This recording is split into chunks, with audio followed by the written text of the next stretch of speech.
Hi welcome to మనం TV. నేను మీ Manoj. YCP legal సెల్తో మాజీ సీఎం జగన్ ఒక సమావేశం నిర్వహించారు. దాంట్లో కొన్ని కీలక వ్యాఖ్యలు చేశారు. పర్టికులర్గా ఒక మాట అన్నారు, అదేంటంటే రాక్షస రాజ్యం. నిజంగా అసలు రాక్షస రాజ్యం కూటమిలో నడుస్తుందా, లేదా వైసీపీ సర్కార్లో నడిచిన ఆ రాక్షస రాజ్యాన్ని కూటమికి ఆపాదిస్తున్నారా? మాట్లాడదాం. మనతో పాటు అప్పసన్ రాజేష్ గారు ఉన్నారు. నమస్కారం అండి. నమస్కారం. ఎలా ఉన్నారు సార్? బాగున్నాను. కూటమి సర్కార్లో నిజంగా రాక్షస పాలన నడుస్తుందా అంటే ఏమంటారు? ఇప్పుడు జగన్మోహన్ రెడ్డి గారు ఈ మధ్యకాలంలో ఎప్పుడు ఆయన పర్యటనకు వచ్చినా, ప్రెస్ మీట్ పెట్టినా, లేదు తన కార్యకర్తలతోటో లేదా తన నాయకులతోటో ఏదైనా సమావేశాలు ఏర్పాటు చేసినా కూడా పదే పదే రాష్ట్రంలో ప్రజాస్వామ్య హరణ జరుగుతూ ఉంది, ప్రజల హక్కుల హరణ జరుగుతూ ఉంది, రాక్షస పాలన అందిస్తూ ఉన్నారు, వ్యవస్థల విధ్వంసం జరుగుతూ ఉంది, అన్యాయంగా తమ రాజకీయ ప్రత్యర్థులను కేసులు పాలు చేస్తూ ఉన్నారు, వరుస క్రమంలో కేసులు నమోదు చేసి అరెస్టులు చేస్తూ ఉన్నారు, జైలు పాలు చేస్తూ ఉన్నారు అని చెప్పని పదే పదే ఇదే అంశాలు ప్రస్తావిస్తూ ఉన్నారు. అంటే చంద్రబాబు నాయుడు గారి ప్రభుత్వం తమకున్న అధికారాన్ని, ప్రజలు తమకు కట్టబెట్టిన అధికారాన్ని అడ్డు పెట్టుకొని తమ రాజకీయ ప్రత్యర్థుల్ని వేధింపులకు గురి చేయడమే లక్ష్యంగా పరిపాలన చేస్తుంది అన్న అభిప్రాయం జగన్మోహన్ రెడ్డి గారు వ్యక్తం చేస్తూ ఉన్నారు. అయితే ఇక్కడ గమనించుకోవాల్సింది ఏంటి అంటే, చంద్రబాబు నాయుడు గారి కంటే ముందు జగన్మోహన్ రెడ్డి గారు కూడా 5 సంవత్సరాలు ఈ రాష్ట్రాన్ని పరిపాలించారు. ఆయన పాలనా హయాంలో ఏం జరిగింది, ఎందుకు ప్రజలు 2019లో 150 స్థానాలతో అధికారం కట్టబెట్టిన జగన్మోహన్ రెడ్డి గారిని 2024 ఎన్నికల్లో ఒక టెన్యూర్ ఆయన అధికారంలో చూసిన తర్వాత 151 నుంచి 11 స్థానాలకు ఆయన పరిమితం చేశారు అని చెప్పని కనుక ఆ కోణంలో ఒకసారి ఆయన విశ్లేషించుకుంటే ఈ విధంగా వ్యాఖ్యలు చేయడానికి ముందు సాహసించరు. ఎందుకంటే పదే పదే ప్రజాస్వామ్యం గురించి, హక్కుల గురించి, వ్యవస్థల విధ్వంసం గురించి, కేసుల నమోదు గురించి, అరెస్టుల గురించి మాట్లాడుతున్న జగన్మోహన్ రెడ్డి గారు పాలకుడుగా ఆయన ఏం చేశాడు, తన రాజకీయ ప్రత్యర్థులను ఆయన ఎలా డీల్ చేశాడు, తన పాలనా హయాంలో రాజకీయ పార్టీని ఎంత స్వేచ్ఛాయుత వాతావరణంలో రాజకీయ కార్యకలాపాలు నిర్వహించుకొని ఇచ్చాడు. ఒకసారి కంపేర్ చేసి చూసుకుంటే ఆయన ముఖ్యమంత్రిగా కొనసాగినాడు, ఆయన స్వయంగా పర్యటించాలి అనుకున్న సందర్భంలో, ఆఖరికి తన సొంత నియోజకవర్గంలో పర్యటించే సందర్భంలో కూడా ఒక అభద్రతా భావంలో ఆయన పర్యటన జరిగింది. ఆ రోజున షట్టర్లు మూసేయించటం, తర్వాత పరదాలు కట్టడం, బ్యారికేడ్లు పెట్టడం, వేల మంది పోలీసుల పహరాల మధ్య ఆయన పర్యటన సాగినాయి. ఇవాళ చాలా స్వేచ్ఛగా ఆయన పర్యటన కొనసాగిస్తూ ఉన్నాడు. ఆనాడు తాను ముఖ్యమంత్రిగా జీవో నెంబర్ 1 అని చెప్పిన ఒక జీవోని తీసుకొచ్చి రాజకీయ పార్టీని స్వేచ్ఛగా వాళ్ళ రాజకీయ కార్యకలాపాలు కూడా నిర్వహించుకొని కూడా నియంత్రించాడు. అలాగే తన ప్రభుత్వంలో జరుగుతున్న తప్పుల గురించి కానీ, తమ ప్రభుత్వంలో జరుగుతున్న అవినీతిని గురించి కానీ సోషల్ మీడియా వేదికకి ఎవరైనా ప్రశ్నించినా, ప్రస్తావించినా కూడా దాన్నే నేరంగా అరెస్టులు చేశారు, కస్టడియల్ టార్చర్కి గురి చేశారు. ఇవాళ ప్రభుత్వాన్ని విమర్శించిన కారణంగా ఎవరిని అరెస్టులు చేయలే.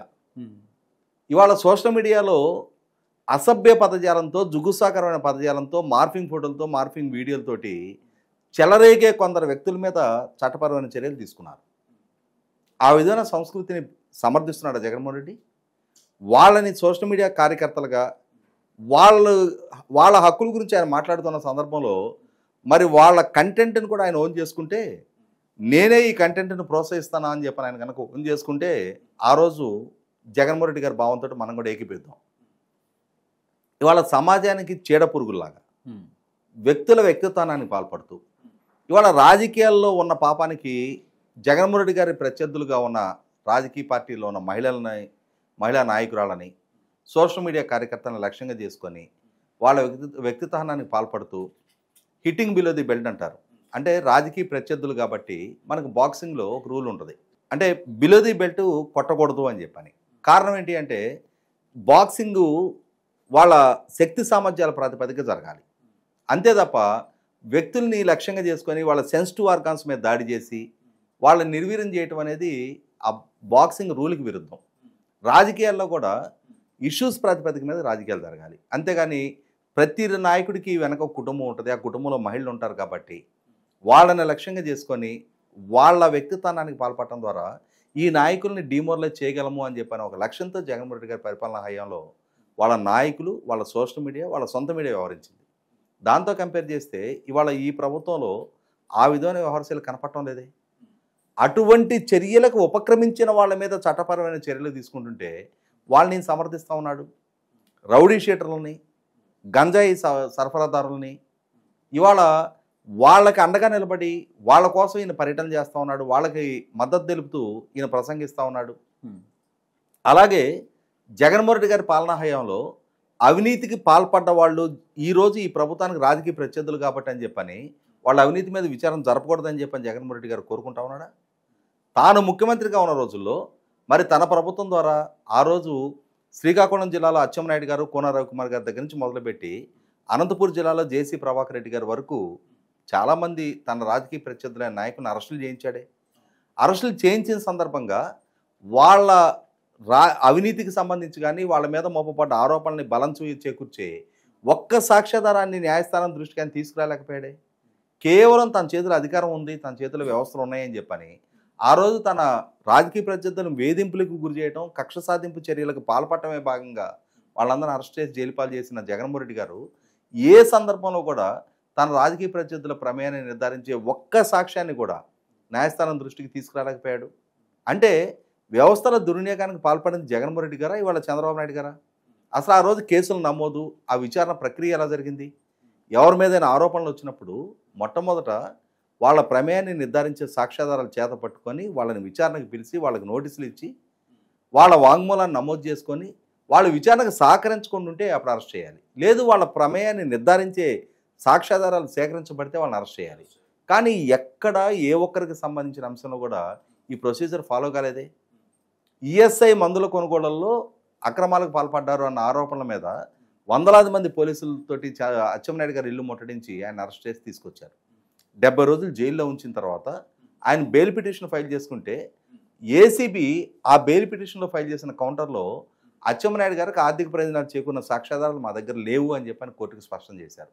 మరి మీ దగ్గర సాక్ష్యాధారాలు లేనప్పుడు ఆయన ఎందుకు అరెస్ట్ చేశారు? 70 రోజులు జైల్లో ఎందుకు ఉంచారు? దానికి వివరణ జగన్మోహన్ రెడ్డి గారికి ఇచ్చే నైతికత ఆయన దగ్గర ఉందా? ఇవాళ ఇప్పుడు అరెస్టులు జరుగుతున్న ఏ కేసులైనా సరే, ఇవాళ సిట్ అయినా సరే, లేదు వేరే కేసులైనా సరే, వాళ్ళకి నోటీసులు ఇస్తున్నారు, వాళ్ళని విచారణకు పిలుస్తున్నారు. విచారణకు సహకరించకుండా పారిపోతున్న వాళ్ళని అరెస్టులు చేస్తూ ఉన్నారు. లేదు విచారణకు వచ్చిన తర్వాత వాళ్ళ పాత్రను నిర్ధారించే సాక్ష్యాధారాలు వాళ్ళ ముందు పెట్టి వాళ్ళ వివరణ అడిగిన తర్వాత అప్పటికి వాళ్ళు విచారణకు సహకరించకుండా ఉంటే అప్పుడు అరెస్ట్ చేస్తూ ఉన్నారు. ఇవాళ ఒక ప్రొసీజర్ ఫాలో అవుతున్నారు. ఆ ప్రొసీజర్ ఫాలో అవడం అనేది విచారణలో వాళ్ళు ఫాలో కావాల్సిన ప్రక్రియ ఫాలో అయిన తర్వాత వాళ్ళ పాత్రను నిర్ధారించే సాక్ష్యాధారాలు కళ్ళ ముందు పెట్టుకొని అప్పుడు అరెస్టులు చేస్తుంటే దానికి కూడా విక్టిమ్ కార్డు ప్లే చేసే ప్రయత్నం జగన్మోహన్ రెడ్డి గారి వైపు నుంచి జరుగుతూ ఉంది. కాబట్టి ఏంటంటే ఇక్కడ ఆయన నిన్న వాళ్ళ లీగల్ టీము సమావేశంలో కూడా సేమ్ అదే పాత అరిగిపోయిన రికార్డునే మరొకసారి ఆయన ప్రయోగించాడు. వాళ్ళ లీగల్ టీముకు కూడా మీరే నా అస్త్రం, మీరే నా బలం, ఇవాళ మనం కష్టకాలంలో ఉన్నాం, బాధితుల పక్షాన్ని మీరు నిలబడి మాట్లాడుతున్నారు అంటున్నారు. ఎవరిని బాధితులు అంటున్నాడు ఇవాళ ఆయన? లేకపోతే రేపొద్దున అరెస్ట్ అయితే వీళ్ళు చేయాల్సిన వ్యూహాల గురించి చెప్తున్నారంటారా సార్? అంటే ఒకటేంటంటే జగన్మోహన్ రెడ్డి గారికి ఆయన పాలనా హయాంలో ఏం జరిగిందనేది స్పష్టత ఉంది. ఆయన రాబోయే 3 దశాబ్దాల పాటు నేనే అధికారంలో ఉంటాను కదా అని చెప్పనే ఒక అతి విశ్వాసంతో 5 సంవత్సరాలు ప్రజలు ఇచ్చిన అధికారాన్ని తన పార్టీ, తన శ్రేణులు, తాను కలగలిసి చేసిన అవినీతి గురించి ఆయనకు ఒక స్పష్టత ఉంది. ఇవాళ ఈ ప్రభుత్వం వాటి మూలాల్లోకి వెళ్ళి విచారణ జరుపుతుండటం ఆయనకి ఎక్కడలేని బాధను కలిగిస్తూ ఉన్నాయి, ఆవేదన కలిగిస్తూ ఉన్నాయి. ఇవాళ పుంకాలుగా రోజుకొక ఆరోపణ వెలుగులోకి రావటం, ఆరోపణల మీద ప్రభుత్వం విచారణ జరుపుతుంటాం, ఆ విచారణలో తన నాయకులు, తన సహచరులు అరెస్టులు కావటం అనేది జగన్మోహన్ రెడ్డి గారు జీర్ణించుకోలేకపోతూ ఉన్నారు. ఆ జీర్ణించుకోలేని నేపథ్యంలోనే ఎవరెవరైతే ఆరోపణల మీద అరెస్ట్ అయ్యి జైళ్లలో ఉన్నారో వాళ్ళందరినీ పరామర్శల పేరిట జైలు యాత్రలు చేస్తూ ఉన్నారు. గతంలో ఓదార్పు యాత్రలు చూసాం, ఇప్పుడు జైలు యాత్రలు చూస్తున్నాం.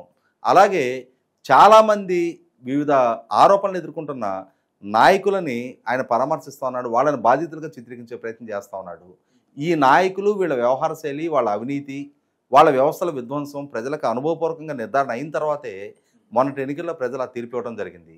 కాబట్టి వాళ్ళ ఎంత విక్టిమ్ కార్డు ప్లే చేసినా జగన్మోహన్ రెడ్డి గారి 5 సంవత్సరాల పాలన పట్ల అనుభవపూర్వకంగా ప్రజలు రిలీజ్ అయ్యారు. కాబట్టి ప్రజలు ఆ తీర్పు ఇచ్చిన నేపథ్యంలో ప్రజల రాజకీయ చైతన్యాన్ని తక్కువ అంచనా వేసి నేను గతంలో 2019లో నాడు ఎలా అయితే ప్రజలను ఏమార్చగలిగానో ఇవాళ కూడా అదే విధంగా ఏమార్చగలను అని చెప్పనే భ్రమలో జగన్మోహన్ రెడ్డి ఉన్నారు.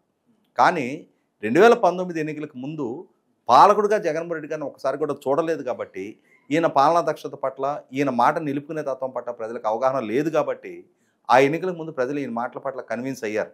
ఆ రోజు ఈయన ప్రభుత్వం మీద చేసిన ఏ ఆరోపణలైనా ప్రజలు నమ్మారు. ఈయన నేను పాలకుడిగా ఒకసారి బాధ్యతలు చేపడితే అద్భుతంగా మీ భవిష్యత్తు తీర్చిదిద్దగలుగుతానని చెప్పని చేసిన వాగ్దానాల పట్ల కూడా ప్రజలు నమ్మారు.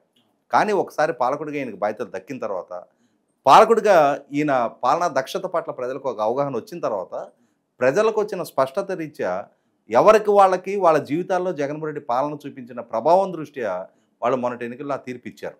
కాబట్టి ఇంకా ఇప్పుడు కూడా నేను ప్రజల్ని మభ్యపెట్టగలను, నేను చెప్పిన మాటలే ప్రజలు కన్విన్స్ అవుతారు అని చెప్పిన భ్రమల్లో జగన్మోహన్ రెడ్డి ఉంటే అది ఆయన భ్రమే తప్ప భ్రమల్లో పట్టడానికి ప్రజలైతే సిద్ధంగా లేరు అనేది వాస్తవం. థ్యాంక్ యూ రాజేష్ గారు. సో ఇది అప్సన్ రాజేష్ గారి అనాలిసిస్. చూస్తూనే ఉండండి మనం టీవీ.